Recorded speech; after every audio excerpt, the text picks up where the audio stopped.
Hello guys, स्वागत है आपका सिटीजन सी चैनल पर। और आज आप देखने वाले हो 2006 में आई adult horror anthology Trapped Ashes का ब्रेकडाउन, जिसके राइटर हैं डेनिस बार्टोक। इसमें आप 5 टेल्स देखोगे जिनमें अडल्ट कंटेंट होगा। तो अगर आप नहीं देखना चाहते तो यहीं पर वीडियो छोड़ दो, क्योंकि प्रेमिस ही अडल्ट है तो वो चाह कर भी कोई खास सेंसर नहीं हो सकता। आगे वीडियो के एंड में मैं आपको कुछ अनसुने फैक्ट्स भी बताऊंगा इस मूवी के बारे में। तो अब ज्यादा देर ना करते हुए जल्दी से स्टोरी स्टार्ट करते हैं।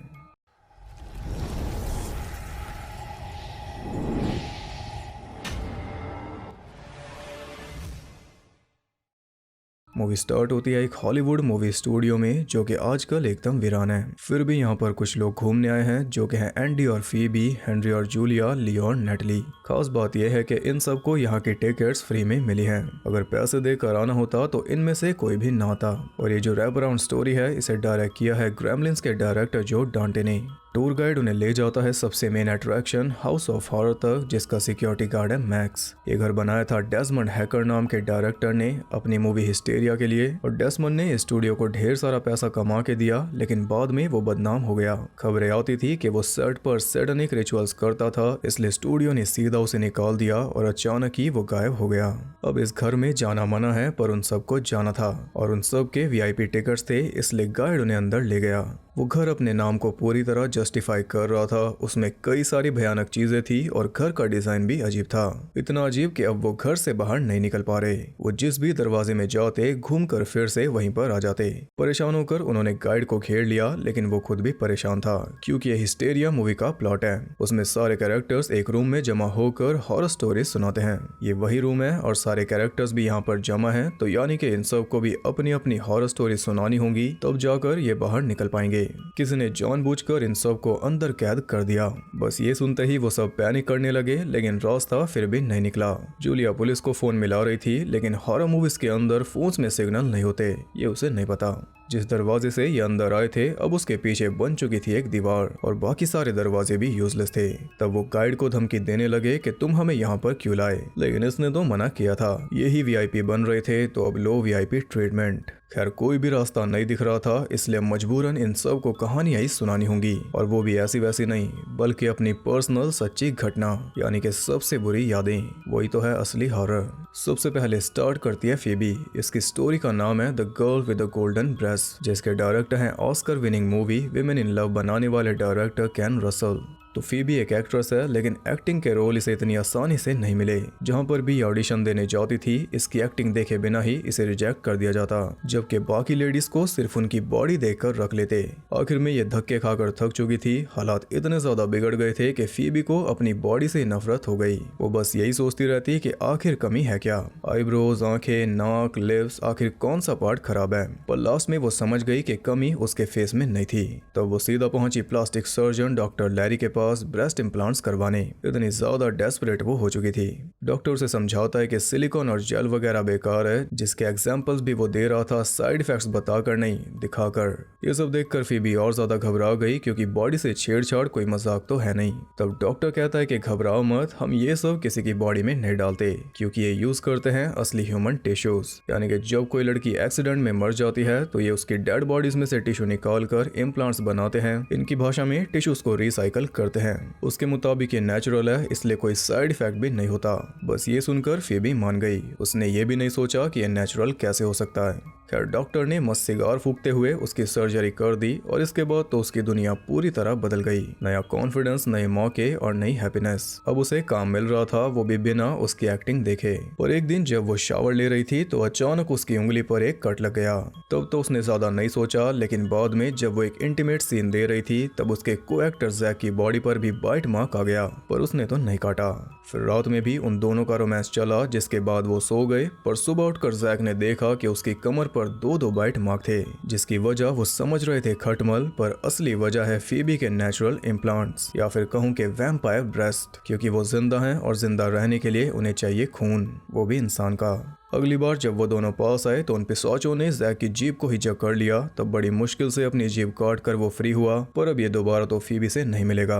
भागते हुए वो डॉक्टर लैरी के पास पहुंची, लेकिन वो तो एक महीने से काम पर नहीं आया। नर्स ने एक रिसर्च फैसिलिटी का एड्रेस देकर बोला कि वहां पर जाकर ट्राई करो। तो फीबी वहीं पर पहुंच गई और वहां पर लटकी हुई थी ढेर सारी लाशें, जिनमें डॉक्टर लैरी की लाश भी शामिल थी। यानी कि अब तो कुछ भी नहीं हो सकता।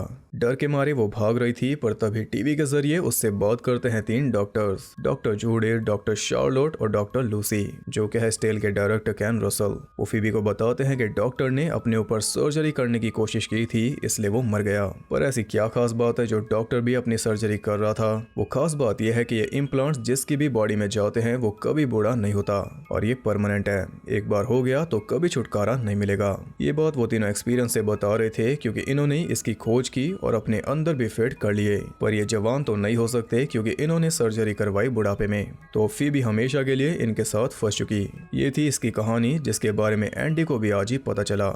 अगली बारी आई हेनरी और जूलिया की। इनकी कहानी का नाम है जिबाकू और इसके डायरेक्टर हैं फ्राइडे द 13 के डायरेक्टर शॉन एस कनिंघम। तो जब ये दोनों जापान में गए थे तो वहां पर जूलिया को मिला था सीशियन नाम का एक बहुत ज्यादा सीरियस लड़का। जूलिया एक पेंटिंग देख रही थी तो वो इसके पास में आकर बैठ गया। वो जापानीज बोल रहा था, जो कि जूलिया की समझ के बाहर थी, इसलिए वो उठकर जाने लगी, पर सीशियन ने उसे रोक लिया।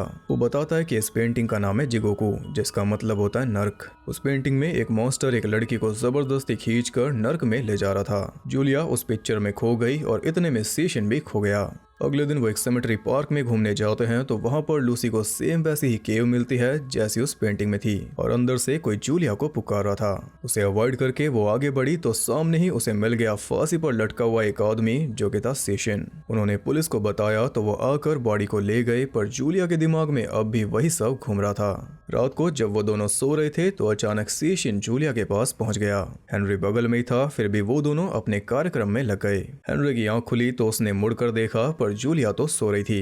ये देखकर वो फिर से सो गया, लेकिन सेशन वहीं पर था और अब उसकी बॉडी भी सड़ती जा रही थी। पर जूलिया को इससे कोई फर्क नहीं पड़ता, बल्कि जितना ज्यादा वो गल रहा था वो तो उतना ज्यादा एंजॉय कर रही थी, अपना हाथ उसके गाल और कंकाल के अंदर घुसाकर। बस ऐसे ही पूरी तरह उसमें खोकर वो चली गई उसी केव में। अगली सुबह हेनरी उठा तो जूलिया गायब थी। हर जगह भटकने के बाद वो पहुंचा उसी पार्क में और सीधा मिला वहां के हेड मॉन्क से। उसने मॉन्क को जूलिया का बनाया हुआ स्केच दिखाया, जिसे देखकर वो हेनरी को ले गया सेशन के रूम में, जो कि बहुत ही भयानक स्केचेस से भरा पड़ा था। मॉन्क के मुताबिक सेशन पहले खुद मरकर नर्क में गया और फिर जूलिया को भी अपने साथ ले गया। मॉन्क ने एक पर्ची पर कुछ लिखकर उसे दे दिया और बोला कि जल्दी से उस केव में जाकर ये पर्ची अपनी वाइफ के मुंह में डाल दो। जितनी ज्यादा देर करोगे उतनी ज्यादा वो तुमसे दूर होती जाएगी। हेनरी भी जल्दी से उस केव के अंदर पहुंचा, जहां पर एक अलग ही दुनिया थी। जूलिया उसे मिल गई, पर वो थोड़ी बदली हुई थी। उसने हेनरी के ऊपर अटैक कर दिया, फिर भी किसी तरह हेनरी ने वो पर्ची उसके मुंह में घुसा दी, जिसे निगलते ही वो नॉर्मल हो गई और हेनरी उसे वापस ले आया। ये थी इनकी कहानी। अब बारी आई लियो की। इसकी कहानी का नाम है स्टैनलीज गर्लफ्रेंड और इसके डायरेक्टर हैं मॉन्टे हेलमैन। तो ये बात तब की है जब लियो जवान था। इसका एक बेस्ट फ्रेंड था स्टैनली, जो कि एक टैलेंटेड डायरेक्टर था और ये दोनों एक साथ मिलकर काफी टाइम बिताते थे। एक दिन लियो उसके घर पहुंचा तो उसकी मुलाकात हुई स्टैनली की गर्लफ्रेंड नीना से। उसे देखकर लियो हैरान हो गया कि आखिर स्टैनली को ये मिली कहां से। उस दिन के बाद से पूरे एक महीने तक लियो की स्टैनली से कोई बात नहीं हुई। फिर एक दिन स्टैनली ने फोन करके उसे घर बुलाया, पर जब वो उसके घर पहुंचा तो स्टैनली घर पे था ही नहीं। वहां पर थी सिर्फ नीना, जिसके जाल में वो फंस गया। पहले दिन से जो कुछ वो चाह रहा था वो सब उसने कर लिया और उस दिन के बाद से स्टैनली वापस आया नहीं। वो दोनों साथ में रहने लगे। नीना की वजह से लियो ने काम धंधा सब कुछ छोड़ दिया और एक दिन वो लियो को बताती है कि मैंने लेटर लिखकर स्टैनली को सब कुछ बता दिया है हमारे बारे में, जिसके जवाब में स्टैनली ने लिखा है कि अब वो कभी वापस नहीं आएगा, अब दोनों मजे करो। नीना थोड़ी वाइल्ड भी थी। वो अपने नाखूनों से लियो की बॉडी को नोच देती, फिर उसके खून को पी जाती। कुछ टाइम बाद लियो एकदम बेजान हो गया और अचानक एक दिन नीना भी घर से चली गई। फिर इसके बाद वो कभी वापस नहीं आई। ऐसे ही लियो बूढ़ा हो गया और एक दिन उसने खबर पड़ी कि 70 साल की एज में स्टैनली मर गया। ये जानकर उसे काफी दुख हुआ, क्योंकि धोखा देकर इसने इकलौता दोस्त खोया था। पर जाते जाते भी स्टैनली उसे कुछ दे गया। उसके लिए वो एक रील छोड़कर गया था, जिसमें था उसका मैसेज। वो बता रहा था कि मुझे काफी दुख है कि मैंने तुम्हें धोखा दिया, जबकि धोखा तो इसने दिया था। यही लियो भी सोच रहा था। तब स्टैनली बताता है कि मैं जानबूझकर तुम दोनों को पास लाया, फिर बीच में से निकल गया। नीना के साथ मेरी जान को खतरा था, क्योंकि वो एक विच थी जो अपने अपने लवर्स का खून पीती थी अमर रहने के लिए। वो सदियों से जिंदा थी और आज भी जिंदा है। इसका प्रूफ है 1800s में रिकॉर्ड हुई एक वीडियो जिसमें नीना एक लड़के का खून पी रही है। तब भी वो ऐसी ही जवान थी जैसे ही उसे जानते थे। तो जब लियो उसके काम का नहीं रहा तो वो खुद ही उसे छोड़कर चली गई थी। ये थी इसकी कहानी।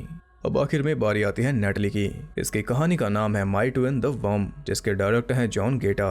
तो ये कहानी शुरू होती है इसके पेरेंट्स विंसेंट और मरी से, जिनका एक वाइनयार्ड था जिसमें कई सारे वर्कर्स भी रहते थे। उन्हीं में से एक एनी नाम की लड़की के साथ मिलकर विंसेंट मार्टिन को चेट कर रहा था। एक रात जब एनी और विंसेंट बिजी थे तब मार्टिन खाना खा रही थी और मीट के साथ वो निगल गई एक कीड़ा।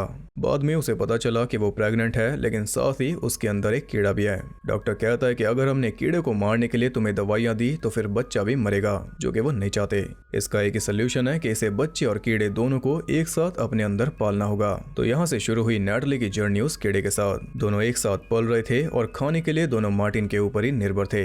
जैसे जैसे टाइम बीता मार्टिन की भूख मरने लगी क्योंकि सारा खाना खा जाता था कीड़ा। एक बार मार्टिन को बहुत ज्यादा दर्द स्टार्ट हो गया क्योंकि वो कीड़ा नेटली को मारने की कोशिश कर रहा था। तभी नेटली का जन्म हो गया और साथ में उस कीड़े का भी। जब नेटली 2 साल की हुई तो विंसेंट उन्हें छोड़कर चला गया। उसने एनी से शादी कर ली, इसलिए मार्टिन पागल हो गई। तब मजबूरी में उसे नेटली को अपने साथ रखना पड़ा, पर एनी को वो पसंद नहीं थी। नेटली का बर्ताव भी थोड़ा अजीब था। ऊपर से वो खाना भी चुराती थी उस कीड़े के लिए, ताकि जब भी वो आए उसका खाना खा सके जैसे वो खाता था मार्टिन के अंदर। नेटली उस कीड़े को अपना जुड़वा भाई मानती थी क्योंकि दोनों एक साथ पैदा हुए थे। उसकी इन हरकतों से परेशान होकर एनी ने उसे खाना देना ही बंद कर दिया। तब उसने अपने भाई को पुकारा और वो सच में आ गया। बदला लेने के लिए एनी के अंदर घुसकर वो उसे अंदर से खा गया। एनी जिंदा है लेकिन अब किसी काम की नहीं बची। ये थी इसकी कहानी।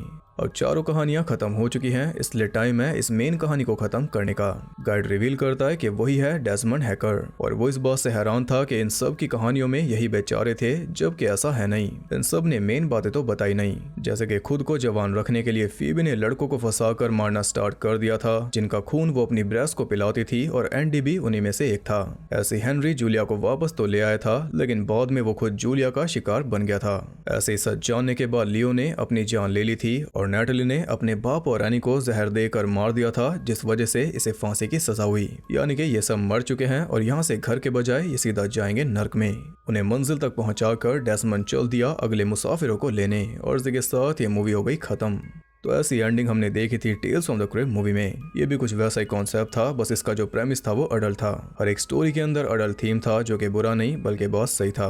जो भी एक्सपेरिमेंट किया गया वो एकदम कामयाब था। मेन सीख यही थी कि उन सब की कहानियों में वो सभी विक्टिम्स थे, जबकि असल में सभी दोषी थे। अपनी असली कहानियां तो सबने बताई, पर असली सच सबने छुपाया।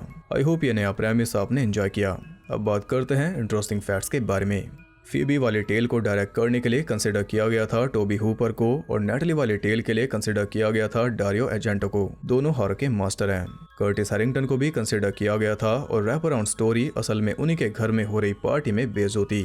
फीबी वाली टेल की एंडिंग का आइडिया कैन रसल का था। मॉन्टे हेलमैन पहले डायरेक्टर थे जिन्हें साइन किया गया, और जो चेस्ली और स्टैनली खेल रहे थे वो मॉन्टे ने ही रख ली थी शूटिंग पूरी होने के बाद। चिबाकू टेल का आइडिया डेनिस बार्टोक के रियल लाइफ एक्सपीरियंस से इंस्पायर्ड है। एक बार जब वो जापान गए थे तो एक सेमेट्री में उन्हें एक फांसी लगा हुआ आदमी मिला था, और इस मूवी की स्क्रिप्ट के जो पहले ड्राफ्ट थे वो डेनिस ने लिखे थे 2003 में। ओरिजिनल स्क्रिप्ट में एक कपल उस घर के अंदर मारा जाता। शूटिंग के टाइम पर नेटली बाकी एक्टर्स से दूर रहती थी कैरेक्टर में रहने के लिए। इसे 25 दिनों के अंदर शूट कर लिया था, और स्टैनलीस गर्लफ्रेंड वाली टेल शूट हुई थी 3.5 दिन में। सिक्योरिटी गार्ड मैक्स का रोल किया डिक मिलर ने, और ये रोल स्पेशली उन्हीं के लिए लिखा गया। हेनरी गिब्सन और डिक मिलर ने एक साथ काम किया था द बब्स में। तो ये थे कुछ अनसुने फैक्ट्स। आई होप आपको पसंद आए। अगर वीडियो पसंद आई तो एक लाइक जरूर करना, क्योंकि वो बहुत ज्यादा जरूरी है मोटिवेशन के लिए। और अगर आप और यूनिक एंथोलॉजीज देखना चाहते हो तो कमेंट जरूर करना। 1500 कमेंट्स होने पर एक और एंथोलॉजी आएगी, तो उसे देखने के लिए चैनल को सब्सक्राइब करके बेल नोटिफिकेशन को ऑल पर सेट कर लो, ताकि यूट्यूब आपसे नोटिफिकेशन ना छुपाए। और ज्यादा कनेक्टेड रहने के लिए आप मुझे इंस्टाग्राम पर फॉलो कर सकते हो, वहाँ आपको बहुत कुछ जानने के लिए मिल जाएगा, और साथ ही बाकी जगहों पर भी, जिनके लिंक्स आपको मिल जाएंगे नीचे। तो मैं मिलूंगा आपसे अगली वीडियो में, तब तक के लिए सबको बाय।